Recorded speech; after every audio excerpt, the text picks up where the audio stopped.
7 अक्टूबर 2023 को हमास के इसराइल पर अचानक किए हमले के बाद हिजबुल्लाह और इसराइल के बीच भी गोलीबारी हुई।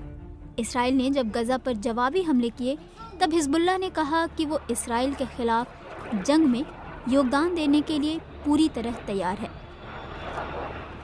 हिजबुल्लाह लेबनान में ईरान के समर्थन प्राप्त शिया इस्लामी राजनीतिक पार्टी और अर्धसैनिक संगठन है। साल 1992 से इसकी अगुवाई हसन नसरुल्लाह कर रहे हैं। 1980 के दशक की शुरुआत में लेबनान पर इस्राएली कब्जे के दौरान ईरान की वित्तीय और सैन्य सहायता से हिजबुल्लाह का उदय हुआ। ये दक्षिणी लेबनान में पारंपरिक रूप से कमजोर शियाओं की रक्षा करने वाली ताकत के रूप में उभरा। साल 2000 में इसराइल के पीछे हटने के बाद हिजबुल्लाह ने अपनी सैन्य टुकड़ी इस्लामिक रेजिस्टेंस को मजबूत करना जारी रखा। ये समूह रेजिस्टेंस ब्लॉक पार्टी के प्रति अपनी वफादारी के चलते धीरे धीरे लेबनान की राजनीतिक व्यवस्था में इतना अहम बन गया कि इस देश की कैबिनेट में वीटो पावर तक हासिल कर ली। हिजबुल्लाह पर सालों से इस्राएली और अमेरिकी ठिकानों को निशाना बनाते हुए बमबारी और षड्यंत्र रचने का आरोप लगता रहा है।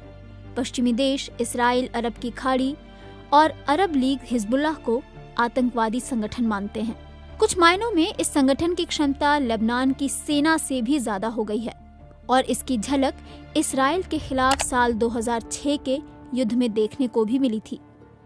हिजबुल्लाह का उदय कब हुआ, इसकी सटीक तारीख बता पाना मुश्किल है, लेकिन साल 1982 में फलस्तीनी चरमपंथियों के हमले के जवाब में दक्षिणी लेबनान में इसराइल की घुसपैठ के बाद हिजबुल्लाह के पहले रहे संगठन का उदय हुआ था। उस समय चरमपंथी हमले का समर्थन कर रहे शिया नेताओं ने अमाल आंदोलन से खुद को अलग कर लिया था। इन नेताओं ने एक नया संगठन इस्लामिक अमाल का गठन किया। ये संगठन सबसे प्रभावी और बड़े शिया मिलिशिया के तौर पर उभरा और आगे चलकर यही हिजबुल्लाह बना। इस संगठन ने इस्राएली सेना और उसके सहयोगी साउथ लेबनान आर्मी के साथ ही लेबनान में मौजूद विदेशी बलों पर हमले शुरू कर दिए। साल 1985 में हिजबुल्लाह ने औपचारिक तौर पर एक खुली चिट्ठी प्रकाशित करते हुए अपनी स्थापना का ऐलान किया। हिजबुल्लाह का कहना था कि इस्राएल मुसलमानों की जमीन पर कब्जा कर रहा है। साल 1989 के ताइफ समझौते ने लेबनान के गृह युद्ध को समाप्त कर दिया। उसके बाद देश के तमाम गुटों को हथियार डालने के लिए कहा गया। हिजबुल्लाह ने इससे इनकार करते हुए अपने मिलिट्री विंग को इस्लामिक रेजिस्टेंस कहना शुरू कर दिया। उनका तर्क था कि वे इसराइल के कब्जे से जमीन छुड़ाने के लिए प्रतिबद्ध हैं।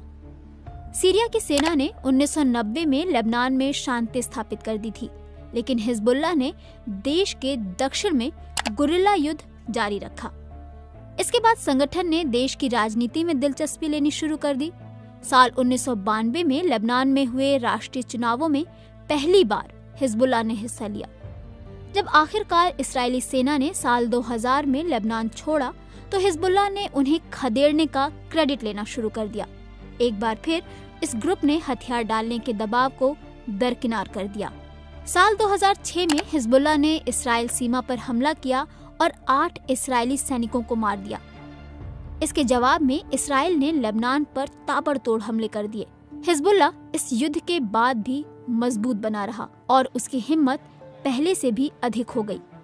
अब हिजबुल्लाह के पास कई नए लड़ाके हैं और पहले से कहीं अधिक सैन्य साजो सामान भी है।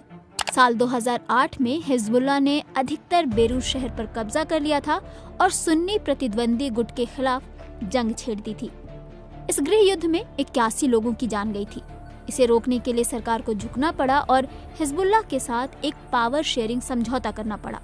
इस समझौते के बाद हिजबुल्लाह और उसके सहयोगियों को कैबिनेट के निर्णयों में वीटो पावर मिल गई।